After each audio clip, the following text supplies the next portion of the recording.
Hello friends, আমি সুমির রান্নাঘরে আপনাদের সবাইকে স্বাগত জানাচ্ছি।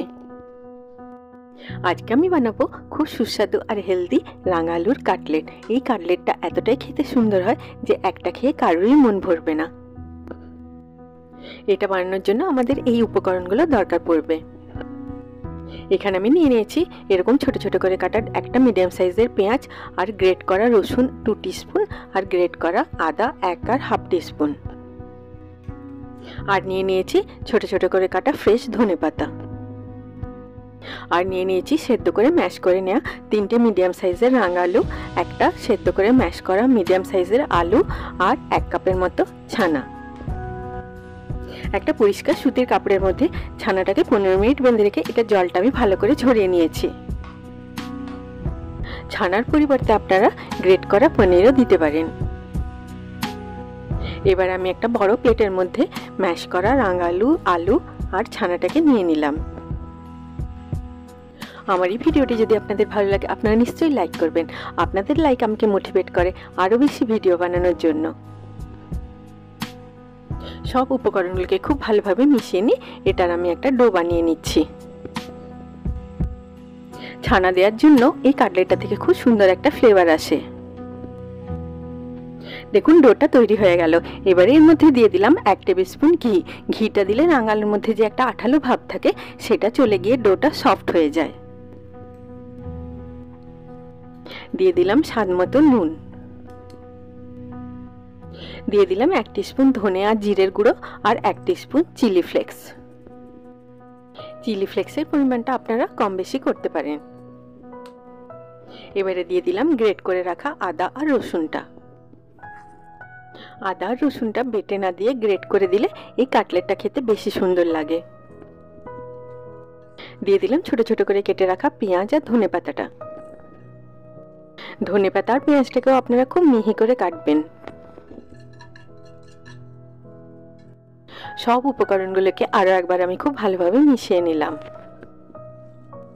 পেঁয়াজ আদা রসুনটা দেওয়ার পরে আপনারা এই ডোটা থেকে সাথে সাথে কাটলেট বানিয়ে নেবেন, কারণ এটা রেখে দিলে এগুলো জল রিলিজ করে ডোটাকে পাতলা করে দেবে। এবার আমি এর মধ্যে বাইন্ডিংয়ের জন্য দিয়ে দিচ্ছি 2 টেবিল স্পুন বেসন। সব মশলাগুলো মেশানোর পরেই আপনারা বেসনটা মেশাবেন, কারণ পেঁয়াজ জল রিলিজ করে, তাই পরে বেসনটা মেশালে ডোয়ের কনসিস্টেন্সিটা আপনারা ভালোভাবে বুঝতে পারবেন। আর বেসন খুব বেশি দেবেন না, তাহলে কাটলেটটা খেতে ভালো লাগবে না। বেসনটাকে ডোয়ের সাথে খুব ভালোভাবে মিশিয়ে নিয়ে খুব নরমও নয় আবার খুব টাইটও নয় সেরকম একটা ডো বানিয়ে নিলাম। এবারে আসুন আমরা এই ডোটা থেকে কাটলেটগুলো বানিয়ে নিই। কাটলেট বানানোর জন্য আমি হাতের মধ্যে অল্প তেল নিয়ে হাতটা গ্রিজ করে একটা পাতিলেবু সাইজের ডো হাতের মধ্যে নিয়ে নিলাম। এবারে এটাকে একটুখানি প্রেসার দিয়ে গোল করে একটা কাটলেটের শেপ দিয়ে দিলাম। কাটলেটগুলো সাইজ আপনারা আপনাদের ইচ্ছে অনুযায়ী ছোট বড় করতে পারেন, তবে এগুলোকে খুব মোটা বানিয়ে দেবেন না, তাহলে এগুলো ভালোভাবে ভাজা যাবে না। দেখুন কাটলেটটা তৈরি হয়ে গেল। এটার থিকনেসটা এতটা রাখলে এটা ভালোভাবে ভাজা হয়ে যাবে। এই একইভাবে আমি সব কাটলেটগুলোকে বানিয়ে নিলাম। আপনারা রাঙা আলু আর ছানার ডোটাকে একটা এয়ারটাইট কন্টেনারে ভরে ফ্রিজে রেখে দিতে পারেন, তাহলে কোনো গেস্ট এলে ডোটার সাথে সব মশলাগুলো মিশিয়ে সাথে সাথে গরম গরম কাটলেট তাড়াতাড়ি বানিয়ে নিতে পারবেন। এগুলোকে শ্যালো ফ্রাই করার জন্য আমি একটা প্যানের মধ্যে তেল গরম করে নিচ্ছি। কাটলেটগুলোকে বানানোর পরে আমি সেট হওয়ার জন্য ফ্রিজে 5 মিনিট রেখে দিয়েছিলাম। তেলটা গরম হয়ে যাবার পরে 4টে কাটলেট আমি তেলের মধ্যে দিয়ে দিলাম। একসাথে বেশি দিলে এগুলো উল্টানোর সময় অসুবিধা হবে। লো টু মিডিয়াম ফ্লেমে এগুলোর একটা দিক সুন্দর গোল্ডেন ব্রাউন কালার হয়ে যাওয়া পর্যন্ত ভেজে নিচ্ছি। দেখুন একদিকটাতে সুন্দর গোল্ডেন ব্রাউন কালার চলে এসেছে। এবারে এগুলোকে আমি উল্টে দিলাম। আপনারা আমার চ্যানেলটিকে সাবস্ক্রাইব করতে ভুলবেন না, আর পাশে থাকা বেল আইকনটি নিশ্চয়ই প্রেস করে দেবেন, তাহলে আমি যখনই নতুন কোনো ভিডিও আপলোড করব তার নোটিফিকেশন ঠিক আপনার কাছে পৌঁছে যাবে। এগুলোকে আপনারা হাই ফ্লেমে ভাজবেন না, তাহলে এর বাইরেটা ব্রাউন হয়ে যাবে কিন্তু ভেতরটা কাঁচা রয়ে যাবে। দেখুন কাটলেটগুলোর দুদিকটাতেই একটা সুন্দর গোল্ডেন ব্রাউন কালার চলে এসেছে। এবারে এগুলোকে আমি তেল থেকে তুলে এক্সট্রা তেলটা ঝরিয়ে নিয়ে একটা প্লেটের উপরে রাখা পেপার টাওয়েলের উপরে রেখে নিচ্ছি।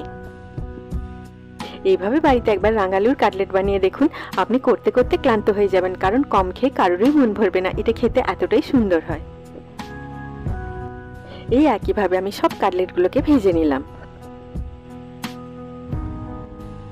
এই রাঙালুর কাটলেটগুলোকে আপনারা গরম গরম পরিবেশন করুন কোকোনাট চাটনি বা সসের সাথে, আর তার সাথে গরম চা বা কফি। সবাই খুব ভালো থাকবেন। আবার আপনাদের সাথে আমার দেখা হবে আমার নেক্সট ভিডিওতে। Take care.